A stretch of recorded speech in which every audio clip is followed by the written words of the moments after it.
काश मैं उनके दरे पाने के बाद है इतना अजीम मजहब। कसम खुदा की अगर इस्लाम मुसलमान समझ जाए। जी जी न हर लगी न फिटकरी। बाप मुसलमान थे, दादा मुसलमान थे, परदादा मुसलमान थे, घर में बाप ने गोश्त खाया, हमने भी गोश्त खाया, कोई मेहनत तो पड़ी नहीं है।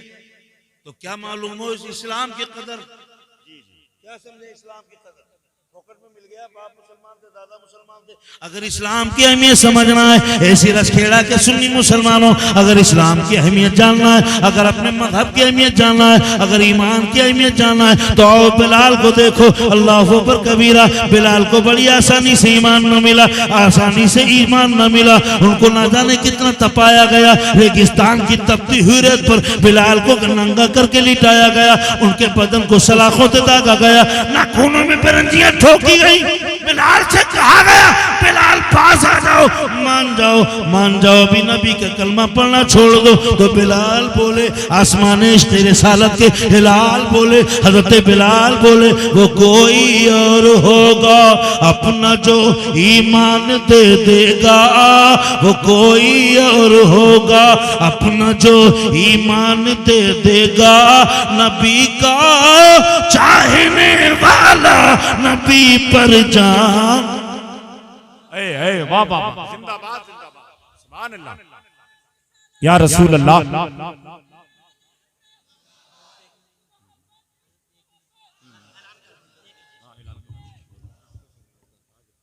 दस्तारबंदी वाले तमाम बच्चे नीचे कुर्सियों पर आकर बैठ जाएं।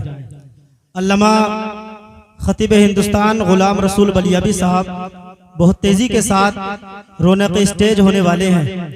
दस्तारबंदी वाले तमाम बच्चे पहले दर्जा मौलवियत, फिर उसके बाद दर्जा क़िरात और उसके बाद दर्जा हिफ्ज़। तमाम बच्चे अपने अपने हिसाब से कुर्सियों पर आकर बैठ जाएं। कुर्सी पे आके बैठ जाओ। माशाल्लाह, ये आपके मदरसे में मौलवियत की भी अभी मुफ्ती अकराम साहब बता रहे थे कि मौलवियत की भी दस्तार हुई, बड़ा खुशी हुई है। अल्लाह ताला इसको मुफ्ती रजाउल मुस्तफा साहब, सुभान अल्लाह, ये नौजवान उलमा है, अल्लाह ताला अरे इनको मजबूत कीजिए, इनके बाजुओं को, इनसे काम लीजिए, इनसे फायदा उठाइए। ये बड़े काबिल लोग हैं, इनसे फायदा उठाइए, इनसे काम लीजिए। अल्लाह ताला इनको आपको सबको दीन की खिदमत करने की तौफीक अता फरमाए। बैठ जाए, जल्दी बैठ जाए, जल्दी बैठ जाए। माशाल्लाह माशाल्लाह। अब सुनो, मैं कहां पे था? अरे बोल सकता है कोई आदमी, बता सकता है?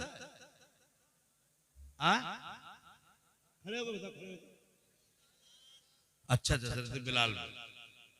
तो सुनो भाई साहब, हर लगी ना फिट करिए, आपको मुसलमान मिल गया तो आप इसलिए कदर नहीं कर रहे हो। बिलाल से पूछो ईमान की अहमियत क्या है। जब बिलाल को नंगा बदन करके उनको रेगिस्तान की तपती हुई रेत पे लिटाया गया, नाखूनों में बिरंजियां ठोकी गई, जिस्म को सलाखों से दागा गया, छाती पर बैठ के कहा गया, बिलाल मान जाओ,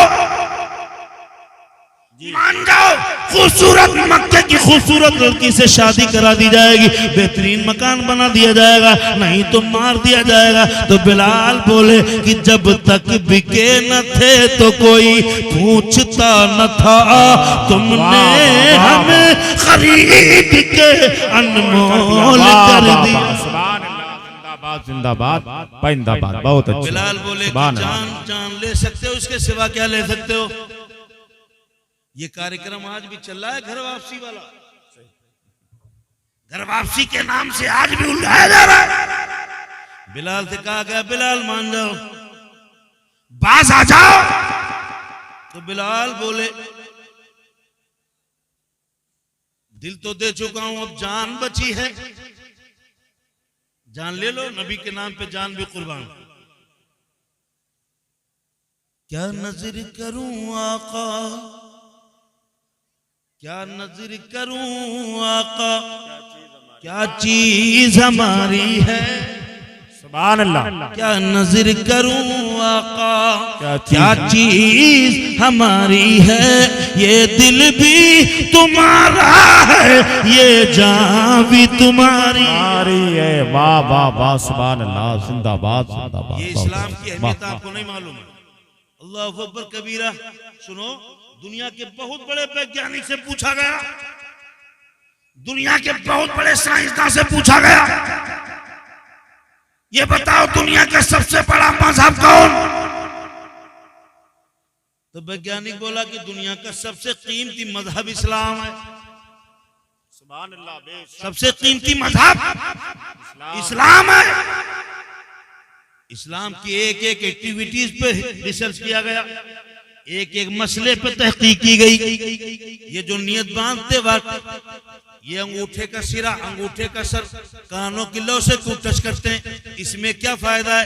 इस्लाम की एक एक एक्टिविटीज पर, एक एक रुकन पर, एक एक वाजिब पर, एक एक मुस्तहब पर रिसर्च किया गया। भाई साहब, आप ना जाने कहाँ हो, सच्चाई दुनिया में दबाई जा रही है। जब आसमान पे रिसर्च किया गया तो वैज्ञानिक बोला कि ऐसा लगता है आसमान पे कभी दरवाजा खोला गया है, ऐसा लगता है जमीन से किरास करके, आसमान को किरास करके कोई ऊपर गया है, आसमान के ऊपर कोई गया है। अल्लाह अकबर कबीरा। विज्ञान भी इसको मानता है, साइंसदान भी इसको मानते हैं कि आसमान का कभी दरवाजा खुला है, आसमान कभी खुला है, इस जमीन से आसमान के पार कभी कोई गया है। इसको वैज्ञानिक मानते हैं, डॉक्टर मानते हैं, साइंसदान मानते हैं। नारे तकबीर, नारे रिसालत। उलमाए अहले सुन्नत हजरत अल्लामा गुलाम रसूल साहब बलियावी, कायदे तहरीके बेदारी अल्लामा गुलाम रसूल साहब बलियावी, मसलके आला हजरत, नारे तकबीर, नारे रिसालत।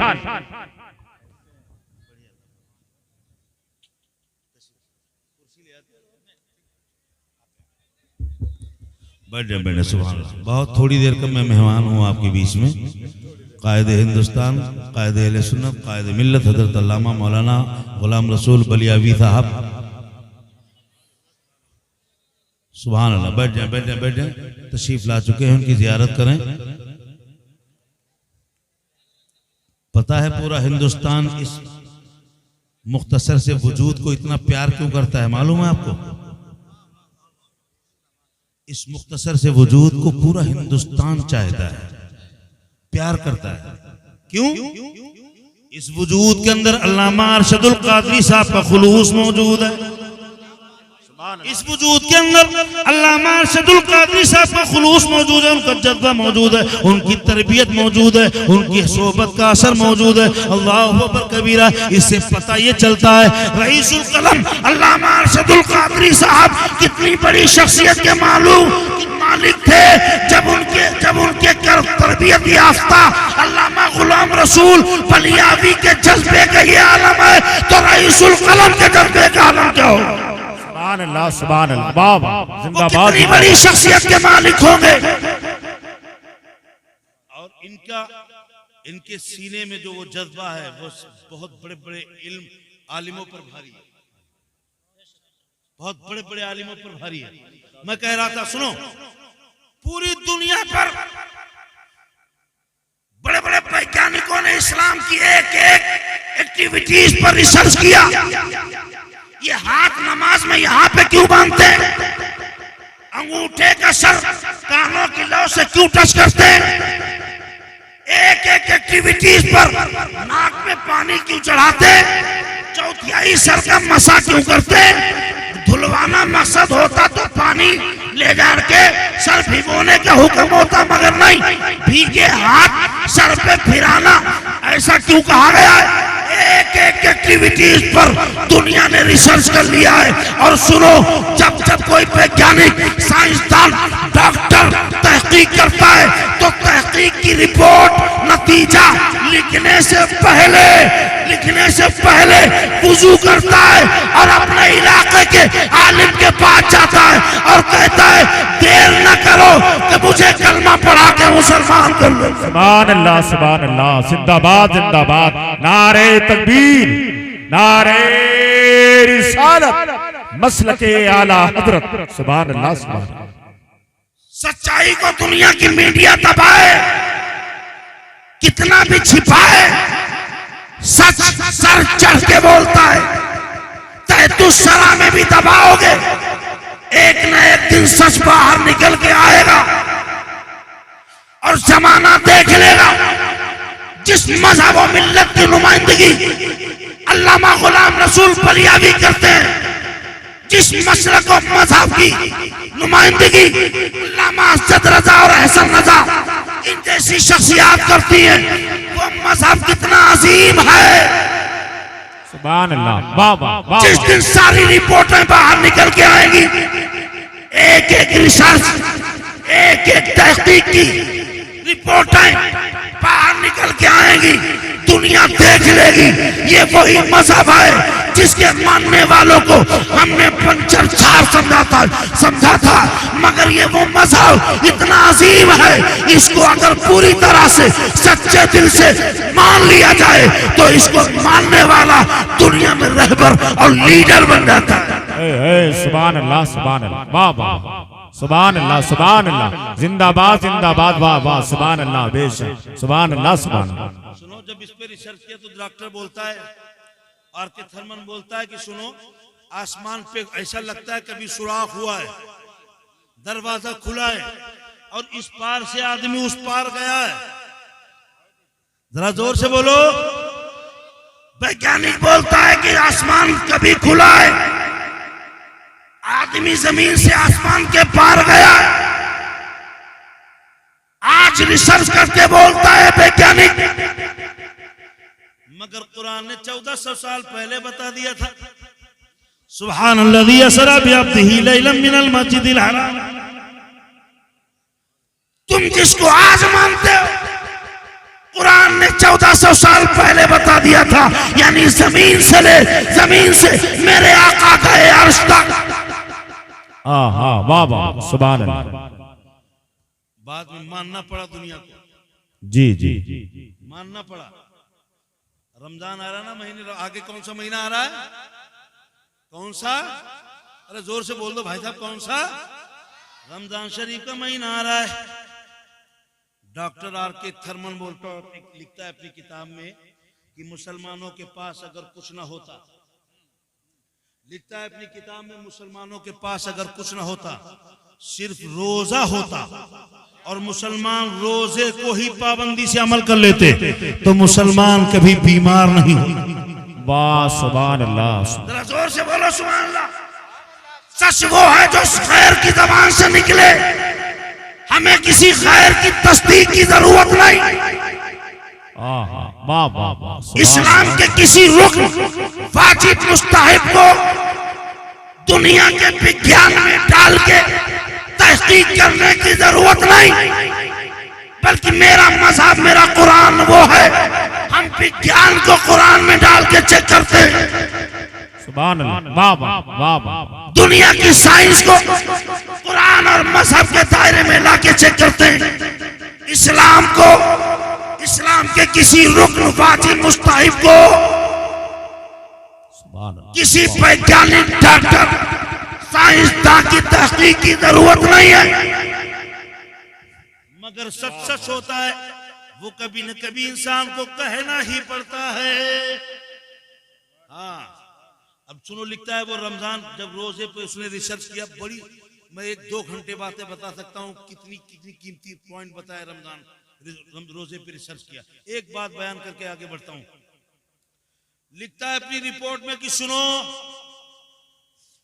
11 अल्लाह तबारक व तआला ने 12 महीने का साल बनाया और 11 महीने खाने की इजाजत और 1 महीने दिन में खाने से रोक दिया। क्यों? जी जी, क्यों? इससे क्या फायदा है? रात में तो खा ही रहे, तो क्या बच गया? दिन में जितना कम खाया उससे दूना रात में उड़ा दिया। मगर ये दिन में भूखे रहने का हुक्म क्यों? जब रोजे पे उसने रिसर्च किया, जो रिपोर्ट लिखी है, दुनिया देख करके उसकी रिपोर्ट दंग रह गई। और दुनिया को मानना पड़ा कि इस्लाम के जब रोजे का आलम यह है तो नमाज के अंदर कितनी हिकमतें छिपी होंगी। इस्लाम के एक एक रुकन में कितना जूस भरा है, कितनी हिकमतें छिपी हैं, कितनी हिकमतें छिपी हैं। वक्त नहीं है। अल मुख्तसर वो लिखता है अपनी रिपोर्ट में कि 11 महीने अल्लाह ताला हम सबको बेहतरीन बेहतरीन खाने खिलाता है और हम भी भाई साहब खाने में इतने आजाद हो जाते हैं।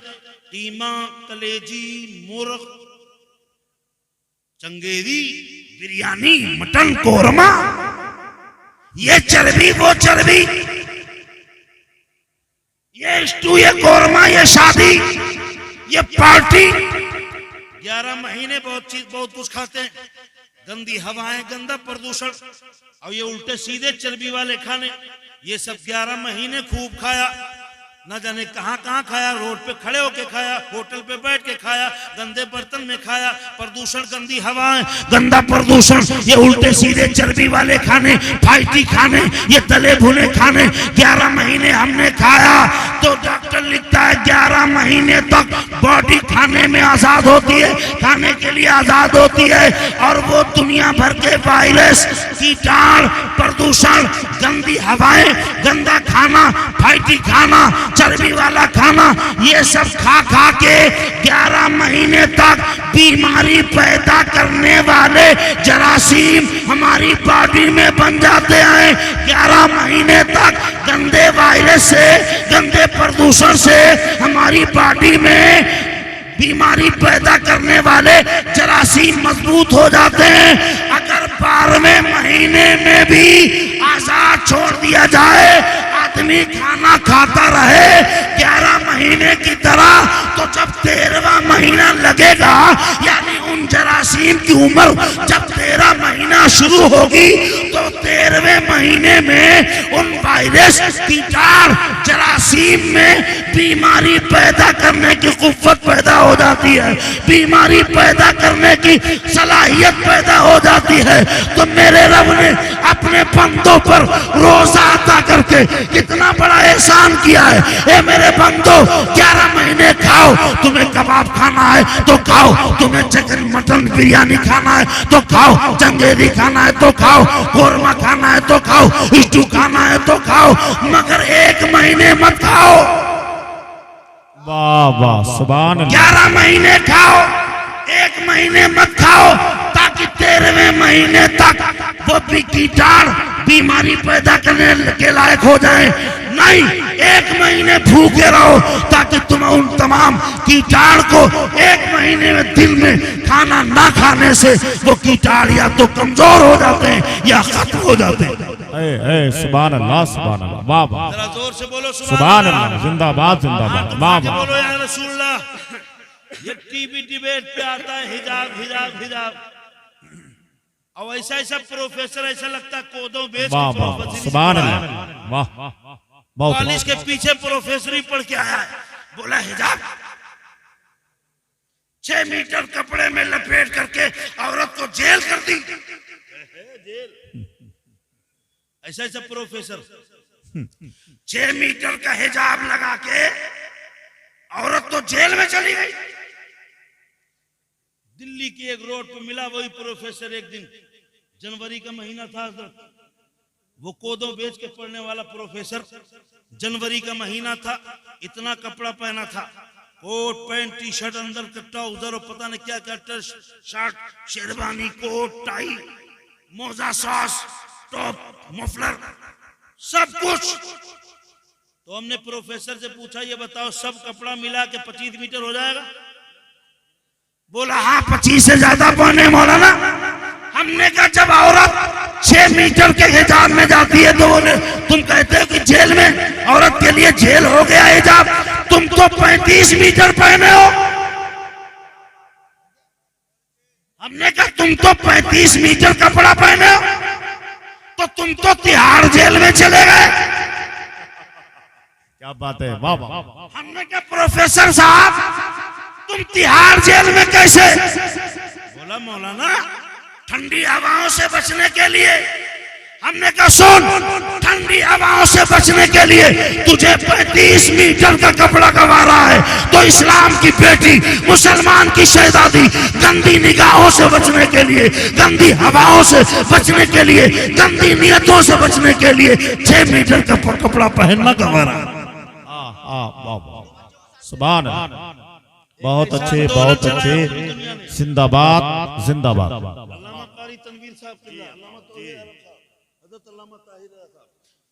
एक ऐसा आंदोलन चलाया पूरी दुनिया ने, पता नहीं कौन कौन से बड़े बड़े एनजीओ चलाए गए, खोले गए, बहुत पैसा खर्च किया गया कि दुनिया से हिजाब खत्म करवाने के लिए। हमारी कौम की बेटियां खरीदी गई, उनकी जबानें खरीदी गई, उन्हीं के मुंह से कहलवाया गया कि हिजाब, हिजाब क्या होता है? पर्दा तो आंखों का है। तस्लीमा नसरीन को खरीद करके उसके मुंह से क्या क्या कहलवाया। पूरी दुनिया ने मिशन चलाया हिजाब के खिलाफ, मगर मेरे रब ने जब हिजाब को जिंदगी अता करना चाहिए तो बिगलौर की सरजमीन पर एक बेटी को खड़ा कर दिया, मुस्कान खान, और एक लम्हे में उसकी एक अदा को देखकर न जाने कितने हिजाब बिक गए। क्या बात है, वाह वाह वाह, जिंदाबाद जिंदाबाद। सुभान अल्लाह। इस्लाम की एक एक रुकन के खिलाफ, वाजिब के खिलाफ, मुस्तहब के खिलाफ कितने कितने आंदोलन चलाए गए। सुनो, किस बात को कहा जाए, दाढ़ी, इस्लाम में दाढ़ी क्यों इतना जरूरी है? मौलाना लोग दाढ़ी पे इतनी तकरीरें क्यों करते हैं? इतनी एनर्जी दाढ़ी पे क्यों लॉस करते हैं? ये अल्लामा गुलाम रसूल बलियावी साहब, जिनकी हर तकरीर में नमाज की दावत, मुफ्ती साहब किबला, आपके मदरसे के प्रिंसिपल साहब, ये मुफ्ती साहब, इनकी हर तकरीर में नमाज की दावत क्यों? मौलाना लियाकत आए, बोले नमाज पढ़ो, नमाज पढ़ो, नमाज पढ़ो। अल्लामा गुलाम रसूल बलियावी साहब आए, नमाज पढ़ो। वो लॉजिक निकाल के, वो दलीलें दे करके किसी सूरत से तुम्हारा दिमाग और दिल नमाज की तरफ फिर जाए, ऐसे ऐसे जुमले निकालते हैं, ऐसी ऐसी मेहनत करते हैं, जाफिशानी करते हैं, अरखरेजी करते हैं, ताकि कौम इस्लाम की तरफ पलट के आ जाए, इस्लाम की तरफ पलट के आ जाए, मुसलमान, सुन्नी मुसलमान नमाज की तरफ पलट के आ जाए। इतनी एनर्जी नमाज पे क्यों? वाह वाह, सुभान अल्लाह, यही बात। और कुरान में भी जगह जगह पे बार बार मुतादिद बार नमाज पढ़ो, नमाज पढ़ो, नमाज पढ़ो, नमाज कायम करो, नमाज कायम करो, नमाज कायम करो। जल्दी बिठा लो, जल्दी बिठा लो, जो भी बैठने वालों। बस आखिरी बात है मेरी, जी जी, इतने बड़े खतीब को बिठाल के और मैं तकरीर करूं, आप इस्तिफादा कीजिए। बहुत कम मिलते हैं ऐसे लोग, कभी कभी मिल जाते हैं, इनसे फायदा उठाइए। मैं खैर इतना मुश्किल और महंगे से नहीं मिलता हूँ, बड़ी आसानी से मिल जाता हूँ और फिर मिल जाऊंगा। लेकिन हजरत के पास वाकई वक्त की बात पैसे की नहीं है। अरे ये वो लोग हैं, पैसा जिनकी ठोकरों पर आए, पैसा जिनकी ठोकरों पर आए। और अल्लामा अरशदुल कादरी साहब को तरबियत याफ्ता, कभी पैसे की तरफ देखता भी नहीं, सोचता भी नहीं। कसम खुदा की, मैं जहां तक जानता हूं, अल्लामा की एक एक करवट कौम की फलाह के लिए होती है, एक एक सांस कौम की फलाह व बहबूद के लिए होती है। वाह वाह वाह। मैं वही तो कहना चाह रहा हूं, ऐसे मदरसे बनाओ भाई साहब। तुमने तो खलीफा बनाना शुरू कर दिए। बनाना था अच्छे उलमा, बनाना शुरू कर दिए खलीफा। ले खलीफा, ये खलीफा, वो खलीफा, ये खलीफा, वो खलीफा, ले खलीफा, और गांव गांव खलीफा। और खलीफा के लिए कोई पढ़ना पढ़ाना तो जरूरी है नहीं। दाढ़ी टोपी लगा लो, बरकाती टोपी लगा के एक प्रोग्राम कराओ। पीर साहब को 10,000 का लिफाफा रखो, 2-3 बार हाथ चूमो, ले बेटा खिलाफतनामा। और खिलाफत नहीं, कारी तनवीर साहब सही फरमा रहे हैं, खाली आफत, सही बात, खुली आफत। जो और कुछ कह दीजिए वो भी सही है। ये खिलाफत है। क्या होगा कौम के इन खिलाफतों से? उलमा पैदा करो, शायर पैदा करने पे तवज्जो दे रहे हो, शायरों को बढ़ावा दे रहे हो, फुर्रियां चला के उनकी हिम्मतें बढ़ा रहे हो, ताकि अच्छे उलमा बनने का शौक नहीं, बल्कि अच्छे शायर बनने का शौक पैदा हो हमारी कौम में। नहीं, आलिम जब माइक पे आए उसका हौसला बढ़ाओ, उसके जुमलों की तारीफ करो, उसकी तकरीर, उसकी गुफ्तगू की हौसला अफजाई करो, ताकि हर आलिम अलगरेजी करे, मेहनत करे, जाफिशानी करे और कौम के लिए नए नए कीमती हीरे जवाहरात निकाल के लाए। सुभान अल्लाह, वाह वाह, बेशक या रसूल अल्लाह, जिंदाबाद जिंदाबाद। उलमा की हिम्मतें बढ़ाओ, ये मुफ्ती साहब किबला इनके हौसले बढ़ाओ, ये मुफ्ती साहब किबला इनकी हौसला अफजाई करो। अरे मेरे भाई, आलिम तेरी कामयाबी की गारंटी है।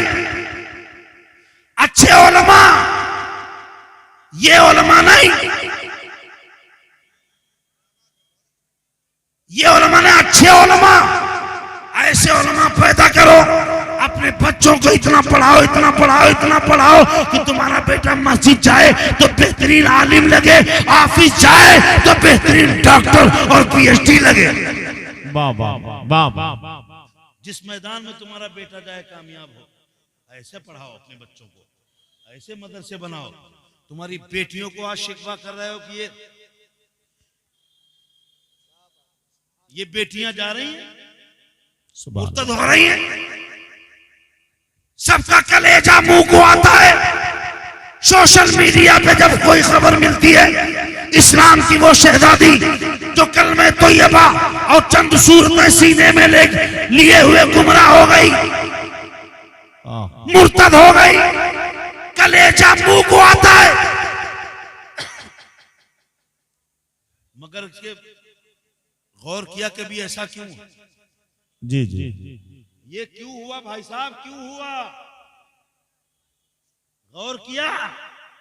इसलिए भाई साहब, इसलिए हुआ कि तकरीरों में, जलसों में मर्द लोग आए, जुमे में मर्द लोग गए, तकरीरें सुनी, इस्लाम की जानकारी मिली।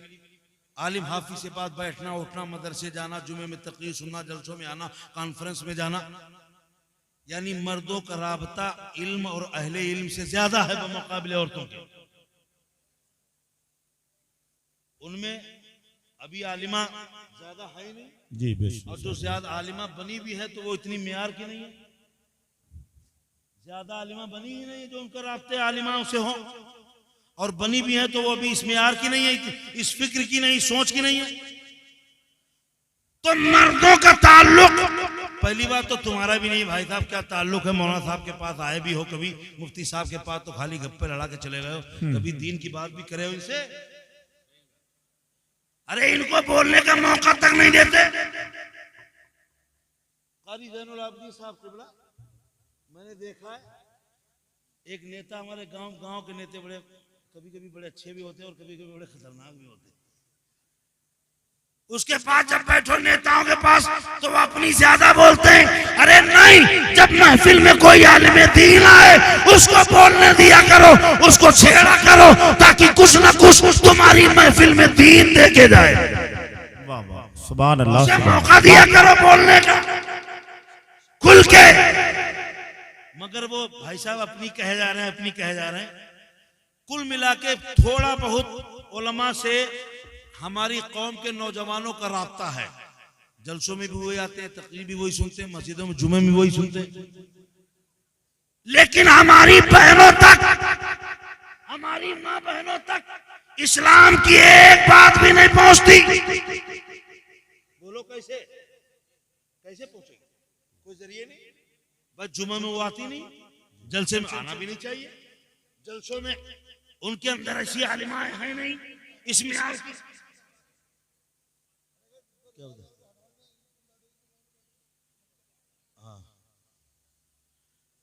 आलिमा उनके दरमियान में तबलीग के लिए जाती नहीं। तो ये बताओ हमारी माँ बहनों तक इस्लाम की बातें कैसे पहुंचेगी? जी जी, सोचा भाई साहब कैसे पहुंचेगी? और थोड़ा बहुत टाइम भी मिल गया खाना पीना करने के बाद तो भाई साहब वो लग गई सीरियल देखने। और ये कौम को नौजवान कभी डांटता नहीं, कभी टोकता तक नहीं, वो लग गई सीरियल देखने। ये बताओ जुमा में तकरीर में उनका कोई ताल्लुक नहीं इस्लामी बातों से, तो उन तक इस्लाम कैसे पहुंचेगा? थोड़ा टाइम रात में मिला भी तो वो अल्लामा साकिब रजा मुस्तफाई या अल्लामा गुलाम रसूल बलियावी को सुनने के बजाय वो सीरियल देख रही है। तो कैसे इस्लाम पहुंचेगा? ईमान की अहमियत कैसे पता होगी कि मेरे रब ने हमें मुसलमान बनाया, ईमान अता किया। ये ईमान इतना आसान नहीं है कि दुनिया के माल के लिए गिरवी रख दिया जाए, दौलत के लिए, शोहरत के लिए, या अच्छा लड़का कोई मिल जाए उसके लिए हम ईमान बेचते हैं। अगर हमारी बेटियों को ये सिखाया गया होता ईमान की अहमियत क्या है, ईमान, अरे जिंदगी देना तो दूर की बात है, जान देनी पड़ जाए फिर भी जान देना गवारा है, मगर ईमान पे आ जाता है ये हमारी बेटियों को गवारा नहीं है। ये बातें कौन सिखाएगा? सुभान। इस ईमान की अहमियत कौन बताएगा इनको? कौन सिखाएगा कि बिलाल ने तकलीफें बर्दाश्त कर ली? अरे तुम पैसे के लालच में ईमान तबाह करते हो। ईमान की वो अहमियत है जिसके सामने जान की कोई अहमियत नहीं, माल की कोई अहमियत नहीं। तो ये कौम की बेटियां कैसे जानेंगी भाई साहब ईमान कितना इंपॉर्टेंट है? जान से ज्यादा, माल से ज्यादा, शादी से ज्यादा, जिंदगी से ज्यादा ईमान इंपॉर्टेंट है। कैसे जानेंगी? इस्लाम की बात पहुंचती नहीं, ऊपर से काली जो टीवी के जरिए से खुराफातें पहुंचती रहती हैं। तो ये बताओ जब जब घर वापसी का कार्यक्रम होगा तो सबसे ज्यादा इन पे असर होगा कि नहीं?